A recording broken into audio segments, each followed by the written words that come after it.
Okay, this procedure is called reasoning brain cards, and this again is a fun procedure. A lot of times it's going to be a bonus procedure for your students, and usually I won't let them even have it as part of their homework. I'll say that it's something extra because they'll probably end up doing it and then you'll get some more homework in, but won't have to have it as part of your homework. There's some good descriptions within the trainer and student workbook on how to play this game. But I'm going to briefly go over it by going through the levels with you, and hopefully you'll catch on as we go along.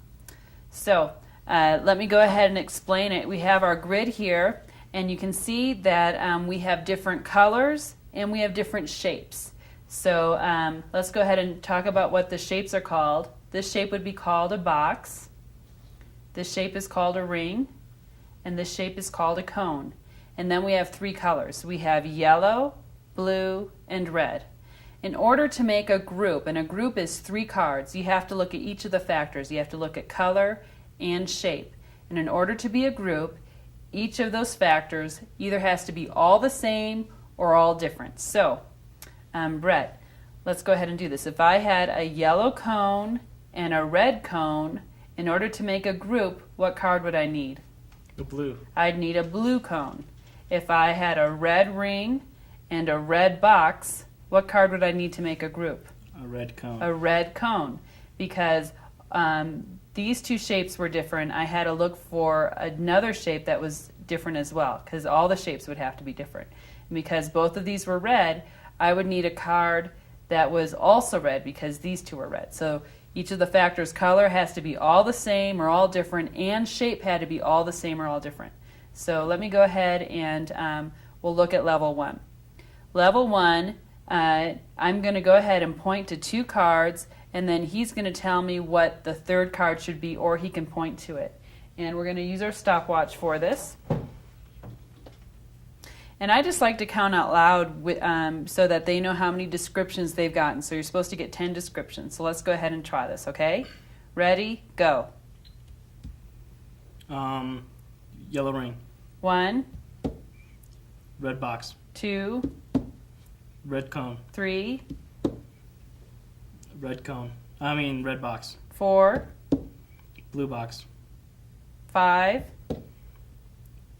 Red box. 6, Red cone. 7, Red circle. Ring. 9, 8, Red ring. Blue ring. 9, Yellow box. 10. Okay, and so he had 10. That was in 35 seconds. Gold passing is in 50 seconds. He can give me the description that fast, which is great, or he could just point to the correct card because every card that it could be is actually on here. So he could just point as well.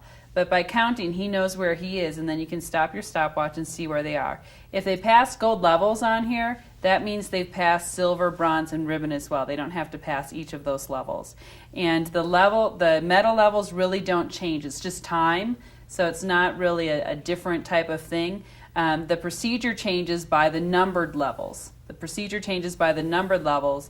The ribbon through gold are just different times. Let's go ahead and look at the next level, which is level 2, and we're going to be using 27 cards. We're actually using all these cards, but now we need to get out all the rest of the vertical cards. And whenever you have a time where you have to sort with your student, what I like to do is make this a game as well, because it actually is discriminating, and it's speed, so you're still working on some skills. So what I'll do is I'll give him half the cards, and I'll take half. And Brett, we're trying to sort out all the vertical cards, okay? All the vertical cards. Are you ready? Yeah. Get set, go. Oh,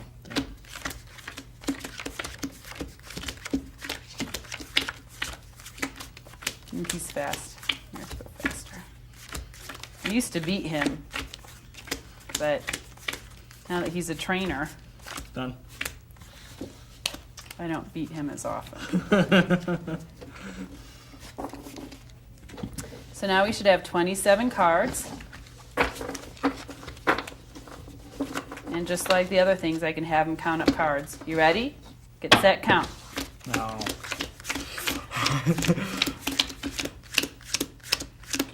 14. thirst. Okay, pick up your cards. Come to me. So now we have 27 cards, and now we're going to get a little bit more into the game than just giving descriptions. At this point, we're going to put out a grid of 9, and instead of looking for 2 cards that would equal or looking for that third card, here we're just going to try to find it within the grid. Now, if they get to this level and it's a little bit more difficult, you can still put out 2 cards. Let me show this real quick. You can put out 2 cards, and they can go ahead and try to give a description of what that third card should be. So what should this card be? And now they're adding size on. So first we were just looking at shape and color. Now they have to think about size as well. It's a large blue box. Large blue box. Red medium cone. Red medium cone. That's a yellow medium ring. Yellow medium ring. That's a red ring medium. Red ring medium. A large yellow cone. Large yellow cone. That's a blue medium box. Good. And if they're doing it slowly, then you can add a stopwatch and make them feel a little bit of pressure to go faster.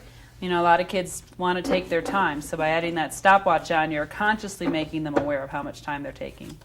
So let's go ahead. I'm going to put 9 cards down. Now the object of this game, I think, really is to teach them how to plan and organize their thoughts and how to attack this grid. And that can help in any type of thing that they do. So I'm going to put these in front of Brett. And Brett, what I want you to do is, if you do see a group of cards, you need to say group. You need to point to the group. And then if I say that is a group, then you get to take those 3 cards and put them on your side. Okay? Each card is worth a point. So, do you see a group? Yes. Okay. Group. And if I say that's correct, yes, you can take your cards.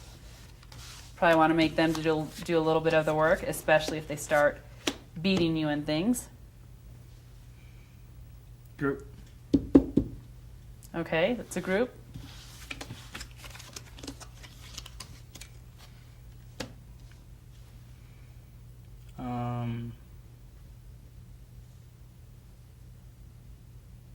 So for me to help him understand how to plan and attack the cards, you sort of want to look for special cards, a special group of cards, or maybe a single card that's special because there's only a few of them. And for instance, here I see a lot of small, so I might start by looking at my smalls or having him look at the smalls. And if he's looked at the smalls and can't find one, then we can look at the mediums. Group. Okay, found one. And then if you can't find one in the mediums, then go to the blues and finish off that factor. So you go sort of factor by factor, Group. and by grouping and subgrouping, you're able to find groups a lot easier. Group. Okay. So once he's good at this, you time him, Group. and he gets so many seconds to get so many points. And again, each card is worth a point. So let me show you then what happens. So you're just working on the amount of points he gets and in the amount of time. So once he understands how to play that and he's quick at that, then we're going to add in all the cards. And now we're looking at color, shape, orientation, and size all together.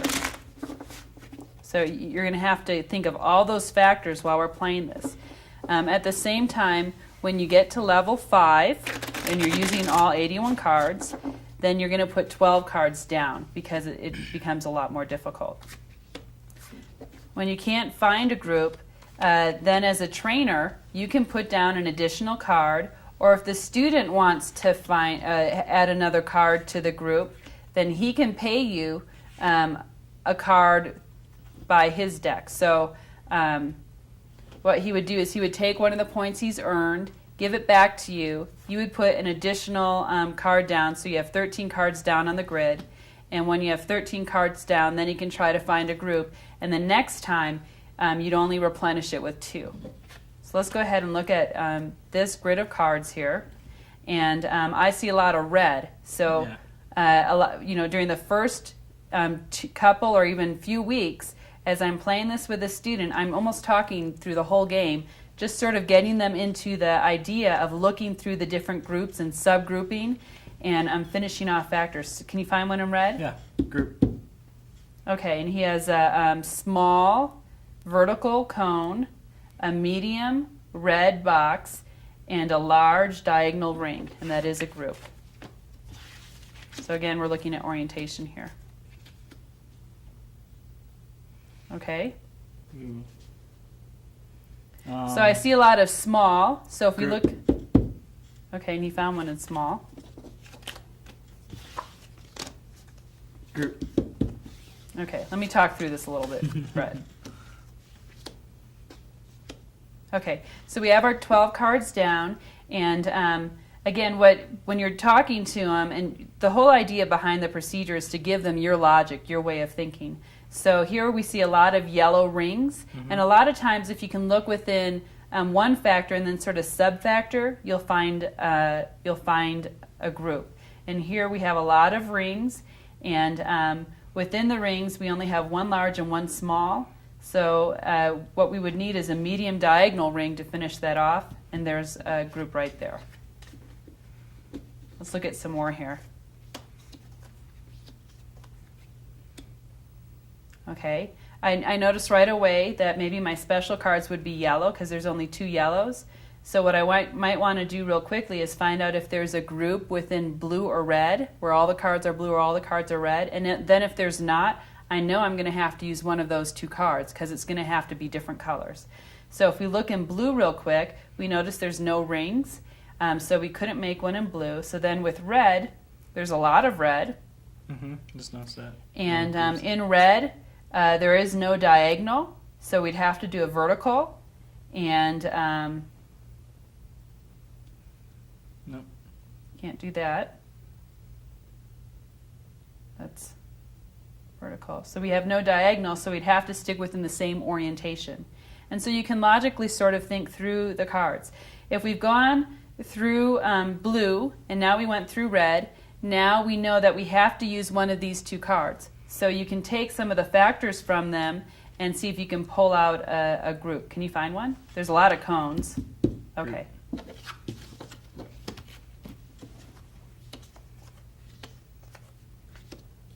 Now, after the couple of weeks where you're sitting here sort of talking them through the different ways to look at the factors, by the way, if you finish off the factor of color, or you go into color and you look at reds and blues, then finish the factor off by looking at yellows, and then go to shape and look at all the shapes, and then go to orientation and look at all the orientations. And by doing that, you'll happen upon groups that you never even thought you would.